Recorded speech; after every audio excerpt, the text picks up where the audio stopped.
सुनाओ बारी renewable technologies limited अब देखिए 1922 रुपये 40 पैसे पर क्लोजिंग हुई और ये स्टॉक जो अपर सर्किट वाला आपको कभी देखने को मिलता था अब एक कंसोलिडेशन मोड में चल रहा है। स्टॉक अभी हाल फिलहाल में कोई भी रिटर्न बनाकर नहीं देने वाला है, ये कहीं ना कहीं हमें समझ में आ रहा है। बट एक इवेंट आने वाला है, एक बहुत बड़ा इवेंट जो कहीं ना कहीं इसके अंदर जान फूंक सकता है और ऐसे में ये इवेंट इस स्टॉक को ऑल टाइम हाई तक भी ले जा सकता है। बट अभी हाल फिलहाल में वारी रिन्यूएबल टेक्नोलॉजीज के अंदर होना क्या है ये ज़रा समझते हैं, क्या ये स्टॉक चलने वाला भी है या नहीं।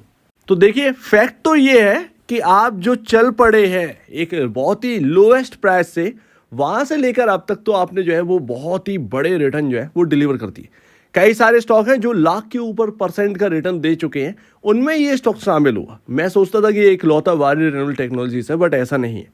लेकिन अगर आप फैक्चुअली में अगर आप देखेंगे तो अभी हाल फिलहाल में कौन सा ग्रीन एनर्जी स्टॉक चल ही रहा है। अगर आप देखेंगे केपीआई तो वो भी नहीं चल रहा है। आप देखेंगे कोई पावर स्टॉक के अंदर कोई बहुत बड़ा बूम नहीं आ रहा है, कोई सर्ज नहीं आ रहा है।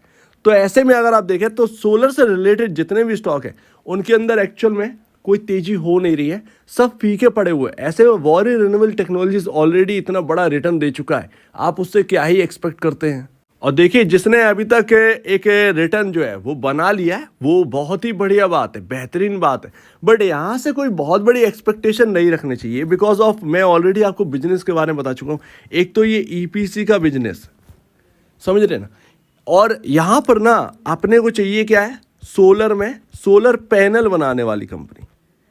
ये बहुत बड़ा अंतर है। जैसे कि वारी रिन्यूएबल टेक्नोलॉजीज जो है वो ईपीसी से बिलोंग करता है, बट अगर यहाँ पर अगर आप देखेंगे तो वारी टेक्नोलॉजी या कह सकते हैं वारी लिमिटेड जो लिस्ट होगा, आईपीओ आएगा उसका, और कभी भी वो आईपीओ जो है वो आ सकता है, पेपर तो जमा हो गए। वो सोलर पैनल बनाता है। मेन जो फोकस है जो मार्केट का वो सोलर पैनल बनाने वाली कंपनियों से रिलेटेड है, ना कि ऐसा नहीं है उन कंपनियों का ज़्यादा बोलबाला नहीं होगा जिन्हें आप प्रोजेक्ट मिल गया। जैसे कि कोई फैक्ट्री का ऑर्डर आ गया कि मेरे को यहाँ पर जो है ऑलमोस्ट 100 मेगावाट का कैपेसिटी का मुझे प्लांट लगा कर दीजिए, तो प्लांट कौन लगाएगा, यहाँ पर वारी renewable technology limited. But actual में जो यहाँ पर जो है एक सोलर पैनल लगेंगे वो किसी ना किसी कंपनी का तो होगा ना। तो सबसे ज़्यादा जो बोलबाला है वो सोलर पैनल बनाने वाली कंपनियों का है, ना कि सोलर ईपीसी कंपनियों का। इस बात को भी आपको मानना चाहिए। और ईपीसी के तौर पर इस कंपनी ने जो करके दिखाया है वो किसी ने भी करके नहीं दिखाया है, इस बात को भी आपको समझना पड़ेगा। और हाल फिलहाल में अगर आप देखेंगे तो 3035 रुपए का जो है वो हाई इस स्टॉक ने लगा लिया और उसके बाद डाउन देखने को मिला। एक अप ट्रेंड जो था वो कहीं ना कहीं यहाँ पर पॉज देखने को मिल रहा है और वो डाउन ट्रेंड अभी जो है वो जारी है इस स्टॉक के अंदर। मैं आपको दिखाऊंगा बड़ा खतरनाक जगह पर है, अगर यहाँ से बचकर निकल गए तो पॉसिबल है आपको जो है, मैं इवेंट की जो बात कर रहा हूँ वो बजट है, समझ गए ना। बहुत सारे स्टॉक जो है वो अभी ठंडे पड़े हुए हैं बिकॉज ऑफ बजट आने वाला है। बजट में रिन्यूएबल के ऊपर ऐसा ना बोला जाए, ऐसा तो हो ही नहीं सकता, ठीक है। तो ये सोलर रिन्यूएबल यहाँ पर जो है ना इसके ऊपर कुछ ना कुछ बजट में निकल के आएगा। तो इन कंपनियों को अगर बूस्ट मिलना होगा तो उस इवेंट से बूस्ट मिल जाए, अदरवाइज जो वैल्यूएशन है वारी रिन्यूएबल टेक्नोलॉजीज की वो ऑलरेडी बहुत महंगी है। देखिए होता क्या है कि जिन्होंने लोअर प्राइस पर ले रखा होता ना, ठीक है, बहुत ही लोअर, जैसे किसी के पास वारी रिन्यूएबल टेक्नोलॉजीज जो है वो 800 के भाव का पड़ा है और उसका 300 रुपये हो गया, तो वो चिल्ला चिल्ला के, उसके सामने कोई नेगेटिव बात भी आएगी ना तो वो चिल्ला चिल्ला के बोलेगा कि अरे ये स्टॉक तो 7000 होकर रहेगा बिकॉज ऑफ उसके पास 800 का है, उसके ऊपर कोई फर्क नहीं। बट जो 3000 पर खरीदे हुए हैं वो चिल्ला चिल्ला के नहीं बोल सकता है, वो देखेगा, समझ रहे ना। तो ये बात आ जाती है 3000 पर खरीदने वाला और जो 800 पर खरीद रखा है। 800 वाला मार्केटिंग करता है और 3000 वाला जो है वो एक मार्केटिंग स्ट्रेटजी में फंसता है। सो दैट ये एक सिंपल सा लॉजिक है कि स्टॉक बहुत बड़ा रिटर्न दे चुका है और फंडामेंटली कोई स्ट्रांगनेस है नहीं, फाइनेंशियली ऐसा कुछ नहीं हो गया है जो कि यहाँ पर जो है आपके सामने बहुत बड़ा जो रिटर्न है वो स्टेबिलिटी में चेंज हो जाए। स्टेबल नहीं एक चीज़ है, जो बजट है वो अगर बचा लेगा तो ठीक है, लेकिन हाल फिलहाल में जहाँ वारी रिन्यूएबल टेक्नोलॉजीज का जो प्राइस है वो अगर बच गया तो सब कुछ बच गया। अदरवाइज अगर वो टूट गया ना तो यहाँ से 800 रुपए की और गिरावट आ सकती है। एंड यस ऑफ कोर्स 800 रुपए की जो गिरावट है उसका एक रीजन है, रीज़न आपको समझना पड़ेगा। कोई अगर आपसे बोले ना कि ये 7,000 जाने वाला है या 8,000 जाने वाला है, उसका रीज़न पूछ लीजिए। क्या ये 7,000 जा सकता है? ऑफकोर्स जा सकता है, बट उसके लिए चाहिए क्या? फाइनेंशियल में दम। अब आप ये बताइएगा कि यहाँ पर आपके सामने 86.20 का प्राइस टू बुक वैल्यू देखने को मिल रही। बेचारा इन्वेस्टर यहाँ पर खरीद के कहाँ पर बेचेगा? मार्केट कैप मत देखो, मार्केट कैप तो वो छोटा है। अगर आप देखें 20,000 करोड़ का मार्केट कैप, 40,000 करोड़ की मार्केट कैप वाली कंपनी में बनने में कितना टाइम लगता है किसी को? डबल हो गया, 40,000 करोड़ की मार्केट कैप वाली कंपनी बन गई। बट अगर आप देखें 20,000 करोड़ का मार्केट कैप है और 86.20 टाइम यहाँ पर जो है प्राइस टू बुक वैल्यू यानी कि बुक वैल्यू क्या होता है? बुक वैल्यू किसी स्टॉक का रियल भाव होता है। 22.30 रुपये का स्टॉक आपको जो है वो लॉलीपॉप की तरह आपको जो है 2,000 में पकड़ाया जा रहा है। अब आप समझिए ना कि क्या है क्या। और एक बार अगर जो Q4 में आपके साथ हुआ, अगर Q4 के अच्छे रिजल्ट आ जाते डेफिनेटली कहीं ना कहीं ये स्टॉक ना ऑल टाइम हाई तोड़ के चल पड़ता, समझ रहे ना। तो ये पूरी बात आ जाती है। अब चलो ठीक है, प्राइस टू अर्निंग जो है वो भी कम हो चुका है इतनी गिरावट के बाद। 135.16 का यहाँ पर जो है प्राइस टू अर्निंग रेशियो यहाँ पर जो है देखने को मिल रहा है। और ये 24.93 कंपैरिजन 135.16 पर। तो ये आपके सामने बात है।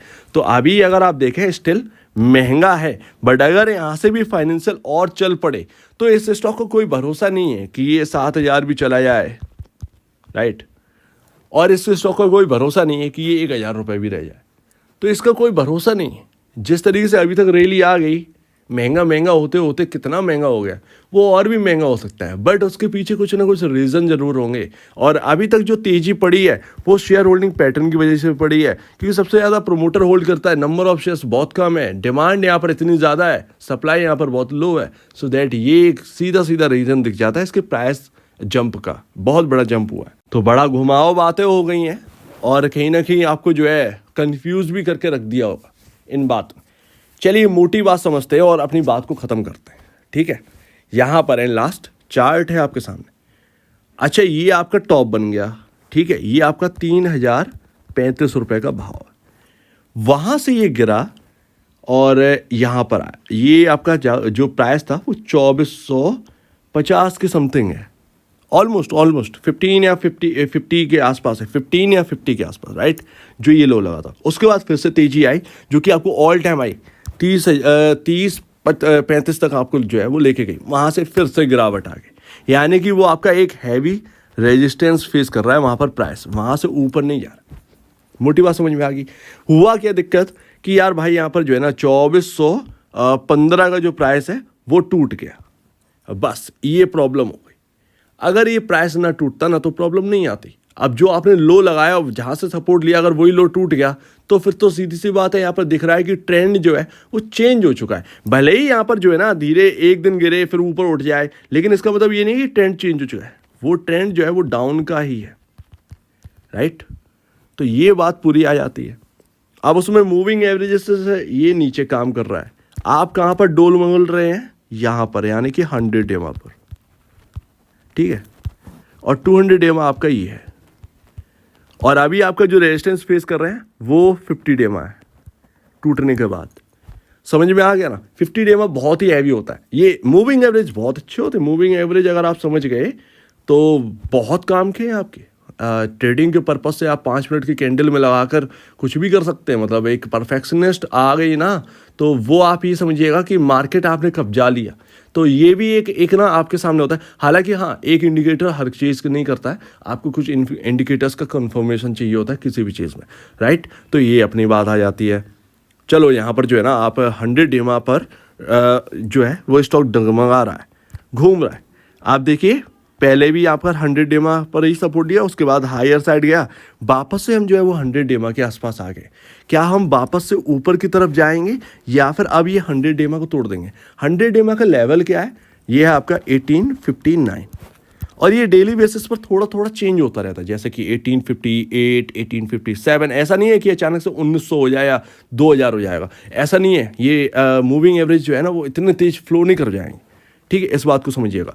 तो ये जो मोटा मोटा जो सपोर्ट है वो 100 EMA के आसपास बनाए हुए हैं और 100 EMA का जो लेवल है वो 1859 है करंट भाव के हिसाब से। अगर ये सपोर्ट ले रहा है और अच्छे से ले रहा है और यहाँ से अगर बाइंग आ रही है, मैंने RSI का लेवल नहीं देखा है, ठीक है, अगर यहाँ से बाइंग आ रही है तो वो आपको 50 DMA तक ले जाएगी। 50 DMA आपका कहाँ पर है भाई, 2250 है। अगर हमने इसको क्रॉस कर लिया तो समझिए कि इसके अंदर वापस से एक अप ट्रेंड कहीं ना कहीं जारी है। और अगर हमने ये टॉप को तोड़ दिया, यानी कि ये आपका है अराउंड 2500 के आसपास का, अगर ये तोड़ दिया 2250 के बाद, यानी कि 100 DMA के 50 DMA के ऊपर निकल गए, तो आप ये समझिए कहीं ना कहीं अब ये तैयारी कर चुका है ऑल टाइम हाई की तरफ का। तो समझ गए ना, ये है आपका एक अपसाइड का जो आपके सामने दिख रहा है। अगर ये पहला सिनेरियो।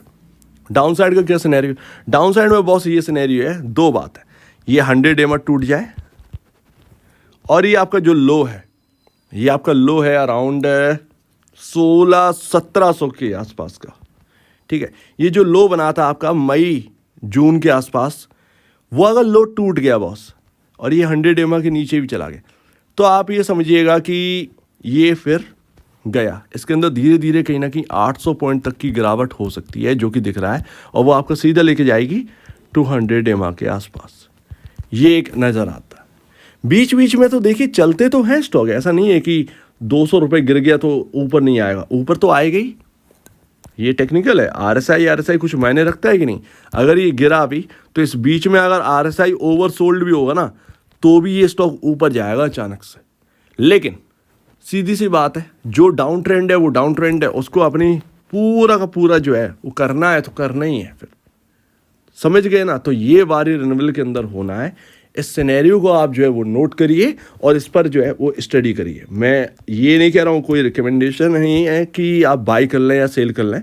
मैंने आपके सामने सिर्फ और सिर्फ एक स्टडी पर्पस जो है, जो अभी हो रहा है वो हाल फिलहाल का हाल आपके सामने रखा है। आप अपने ब्रोकर या एडवाइजर से जरूर सलाह लीजिएगा या खुद की स्टडी करिएगा, खुद की स्टडी पर निर्भर रहिए, इससे बेहतर कुछ भी नहीं है। एंड ऑफ कोर्स डिस्क्लेमर यही है कि मैं सेबी रजिस्टर्ड नहीं हूँ। प्लीज़ कुछ भी करने से पहले आपको जो है वो स्टडी करनी है। और ये मैंने आपके सामने सारी बात रख दी है, एक रीज़न आपके सामने रख दिया है कि क्या से क्या हो सकता है, उस पर स्टडी करिए, ज़्यादा बेहतर है। तो आपके कहना है इसको कमेंट से समझिए और वीडियो देखने के लिए बहुत धन्यवाद दोस्तों।